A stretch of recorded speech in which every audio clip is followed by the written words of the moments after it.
Hi there, and thank you for joining me for today's live reading of Master Romano, Masters of the Consulate, book number 4 by Sylvia Black, and this is presented by Itsy Bitsy Book Bits.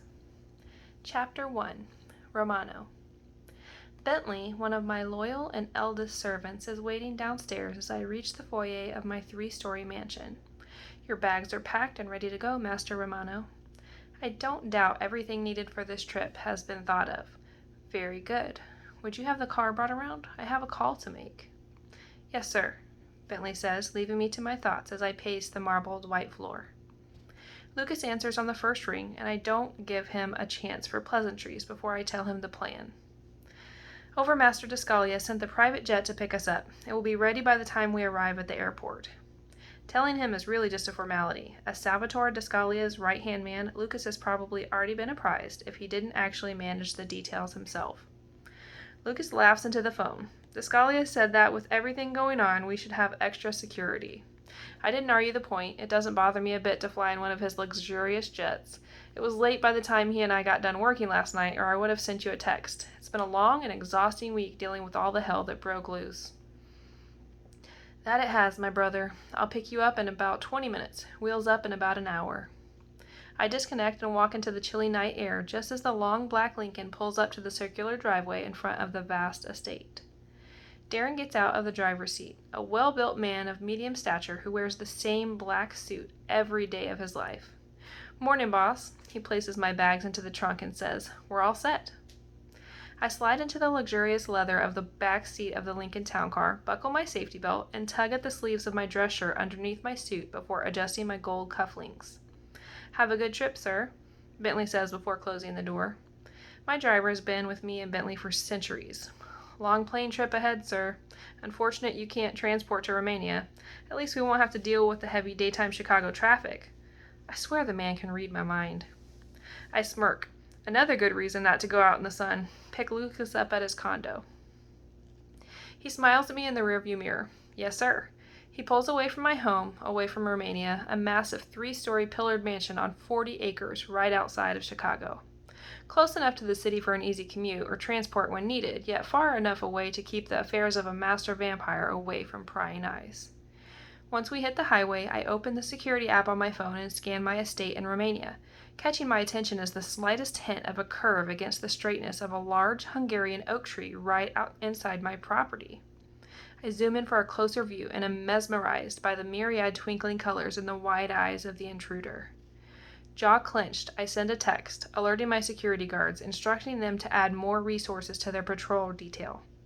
I continue to watch. The figure hiding behind the massive trunk doesn't move an inch. The car stops and I click off the app as Lucas slides in beside me. Darren resumes driving. The awkward silence is just that. Awkward. Neither of us is interested in approaching the elephant in the limo. I'm certainly not going to make it any easier for Overmaster Descalia and his meddling right-hand man to spy on me. They'd be fools to think I'd believe the bullshit about having Lucas come with me to Romania just to learn aspects of being a master. If they suspect me of something, some betrayal or wrongdoing against the vampires, they can come right out and accuse me of it instead of playing at this charade. The fucking nerve. Let him sit there and squirm while he thinks of something to say. We've reached the tarmac of the private airstrip on the far side of the airport by the time Lucas says a word. Overmaster Descalia has known someone from the warriors went rogue. We didn't know who until Dragos showed his hand. You can imagine what a slap in the face it was to Descalia. He pretty much mentored him from nothing, took him in and shared everything that he knew, and when he was comfortable with his abilities, put him in charge of our entire warrior force. I mean, those guys have the highest security clearance, know all our secrets, and do all of our dirty work. He was in charge of all of that. For him to have betrayed Descalia, it was more than a shock. I shift in my seat. I don't know how Overmaster Descalia can come back from that type of betrayal and be able to trust again. So this is why I now find myself saddled with Lucas for a partner. Trust, plain and simple. I say, he doesn't know who to trust anymore. Lucas nods and clears his throat. Before we knew anything about Dragos' involvement, I was asked to watch all the warriors to see what I could learn. I followed Dragos when he went to Romania. I know that you had him purchase an old warehouse building, 2 stores, and the house that sits adjacent to the land in question with Devora's Witches' Academy. I nod, admiring the approach Lucas decides to take instead of lying right to my face. I was quite aware he's been snooping around my region, watching every move I make, no doubt reporting back to Overmaster Descalia. Lucas continues, "What I don't know is why, or why you had the leader of the warriors do it for you, other than his family lives in the area." "Because those conniving little witches want that land. It's been owned by the vampires for centuries, but they want to claim it as their own. They're not going to get it. It doesn't belong to them no matter what they say, so I intend to gobble up as much real estate in the area as I can, in spite of them." Lucas nods. "That all makes sense, Romano. Why Dragos? Why did you use him to do it?" I growl in response, "To throw the witches off the trail and let them think Dragos was purchasing it for his family. I had no clue he was working with Asala, or that they were behind the plot to discredit the vampires and try to overthrow Overmaster Descalia." Lucas sits stiffly in his seat, his jaw tight, as if deciding what he wants to say next. "When I was in Romania last, I saw Asala and Dragos in a small cafe at the end of town. A day later, I saw him meet with Devora in the same place. Do you know how the witches were involved with Dragos?"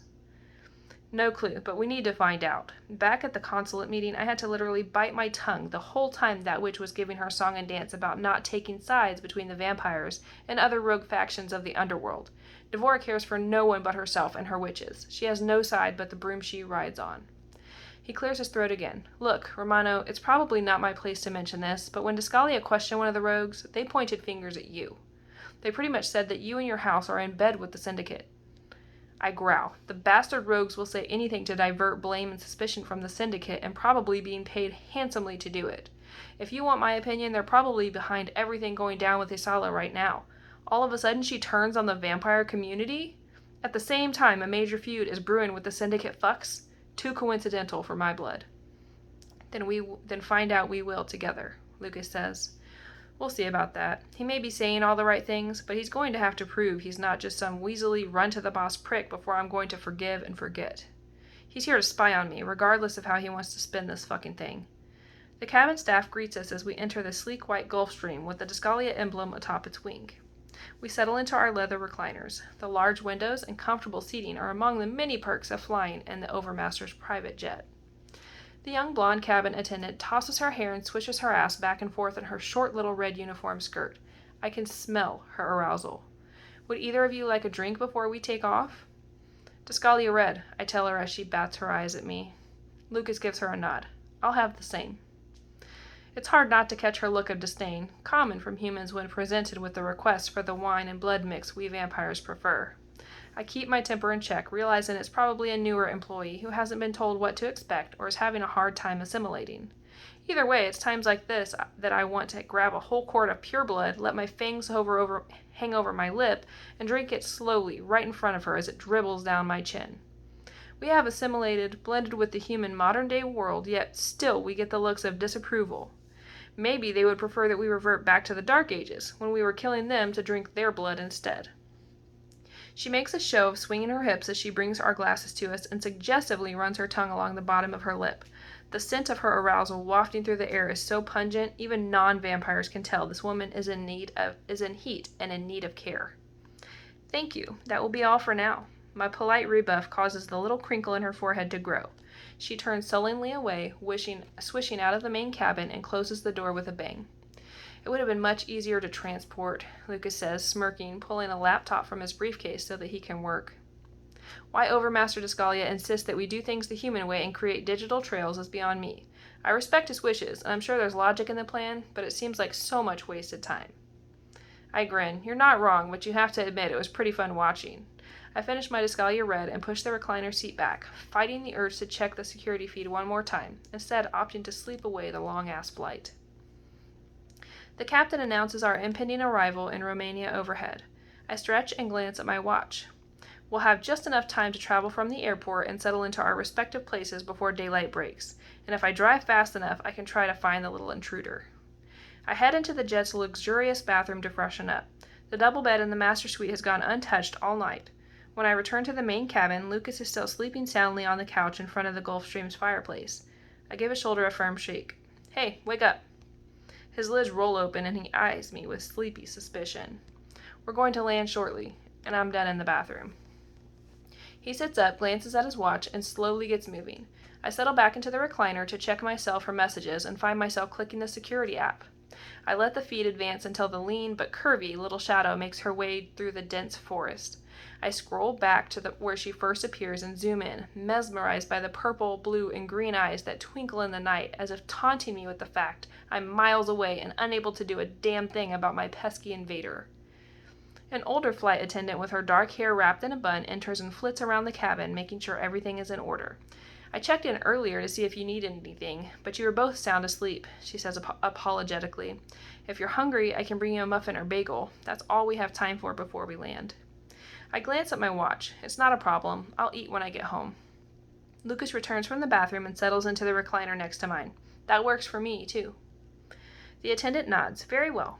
We'll be landing shortly. She finishes her cabin check and heads to the back to the service area, closing the door behind her. Where did you stay when you were in Romania last week? I ask Lucas. I already know exactly where he roomed, of course. Everything of importance that happens in this country is reported to me within minutes of it occurring. The vampires in my clan trust in my leadership and are loyal to a fault. And a vampire master land in your region unannounced is certainly categorized as important. The hotel on the edge of town. The penthouse was available, so I reserved a room this time, too. Perfect. At least I don't have to deal with finding a reason not to put him up at my estate, a courtesy that would have been extended to him or any of my consulate brothers before my loyalty to them and the vampires came into question. You'll be quite comfortable at the Rendelay establishment. I know the family personally. They have excellent lodging facilities throughout the country. It's known for luxury, superior service, and hospitality.